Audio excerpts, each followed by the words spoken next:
Bem, galera, aqui nós estamos de novo. Volta, professor Alexandre. E nós vamos falar de fontes de energia dessa vez. Primeiramente, uma coisa muito importante a gente frisar com vocês é o papel que a fonte de energia tem na nossa sociedade, né? Nós vivemos um mundo hoje, todo mundo sabe disso, onde é imprescindível energia, fontes de energia. Veja, mas não é só o mundo de hoje. Historicamente sempre foi importante. Se você pensar aí, vento, barcos à vela, né? Tração animal, carroças, carruagens, tudo isso sempre foi utilizado pela civilização. Né? Desde que o homem se civilizou, ele passa a utilizar a energia do animal para realizar suas tarefas. Tem a ver muito com isso, né? E num dado momento da história, né, quando a gente tem a Revolução Industrial, né, um momento muito importante, crucial da história humana. Você não pode esquecer que nós estamos falando de século XVIII, né? E a partir do século XVIII, né, depois continua, você vai ter o carvão, primeiramente, uma fonte descoberta naquele período, a caloria do carvão, né? Carvão rocha, carvão mineral, né? Era utilizado para aquecimento e passa a ser utilizado também para propulsão, a máquina de ferro, né? Locomotiva, os trens. Um pouco tempo depois, a eletricidade é descoberta. Depois se descobre como fazer, produzir energia elétrica a partir da energia hidráulica, as barragens. Nós vamos falar disso num novo momento. E o petróleo, que é talvez hoje o tema aí mais discutido dentro das fontes de energia. Bom, a partir da descoberta do petróleo como fonte, né, isso vai ser utilizado, e é utilizado ao longo da história, de novo, para aquecer, para acender luz em alguns ambientes, quando não existia eletricidade, mas de repente se descobre a possibilidade disso ser uma propulsão também para motores.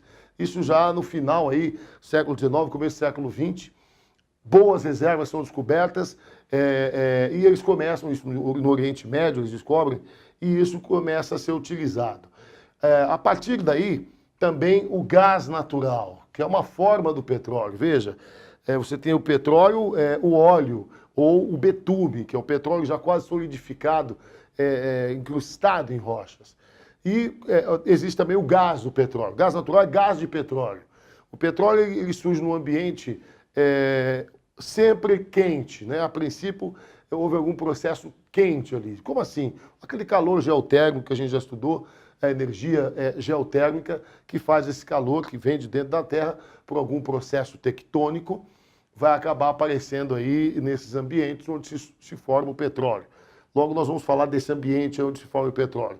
Mas é preciso entender isso, que durante esse processo de calor, de aquecimento, essa matéria orgânica que se primeiro fossiliza, né, torna-se fóssil, não, são combustíveis fósseis, não se esqueça disso. Combustíveis fósseis precisam desse processo.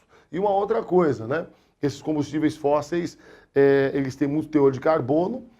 Quando aquecidos, quando queimados, a queima é incompleta, eles deixam sempre um pouco de gás carbônico, que aí a gente fala de poluição, de aquecimento global em outros momentos, né? Isso faz parte da formação desse tipo de produto, né, da natureza.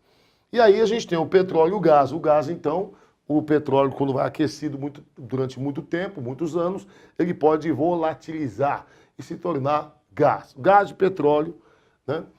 Petróleo. E assim, a gente pode também classificar esses produtos, né, como hidrocarbonetos. Tem a ver justamente com essa composição de carbono, né, e a sua formação também em ambientes marinhos com matéria orgânica.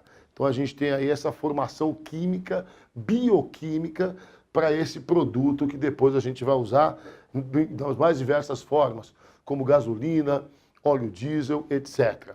É interessante pensar nisso, né? Nesses derivados.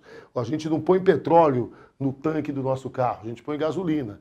E a grande discussão é como que sai desse combustível fóssil para se tornar, então, essa gasolina. Então, o refino. Isso é uma grande coisa que você tem que saber. Se você tem petróleo, você precisa refinar o petróleo para você ter a gasolina, para você ter o uso no transporte, óleo diesel, etc. né, no mundo inteiro é importante para as mais variadas modalidades, transporte terrestre, naval, aéreo, todo mundo usa, né, algum derivado para propulsão, certo?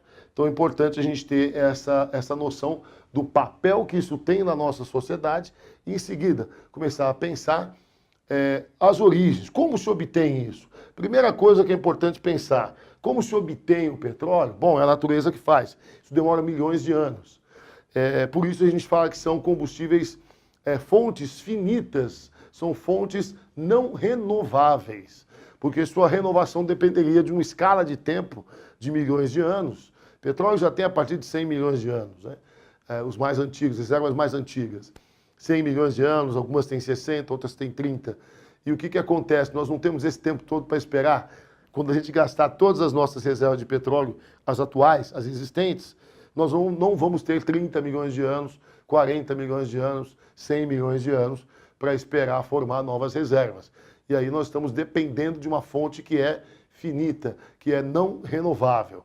E nossa questão hoje em dia, em torno disso, é o quanto que nós dependemos desse tipo de produto, né? Seja no Brasil, seja no mundo. Como eu falei, as mais variadas formas de transporte. O petróleo também é matéria-prima para muita coisa, os plásticos, enfim, uma série de produtos que nós usamos vem do petróleo. Imagine que seu carro ele usa gasolina e ele tem 40%, 50% dos componentes feitos de plástico ou derivados, ou borrachas sintéticas, coisas assim. Então o seu carro, mais da metade dele depende da existência dessas reservas não renováveis. Bom, em seguida nós vamos falar justamente disso. Esses combustíveis fósseis, esse processo de formação, a fossilização, como se dá. Nós vamos explicar isso agora em seguida. Acompanhe com a gente.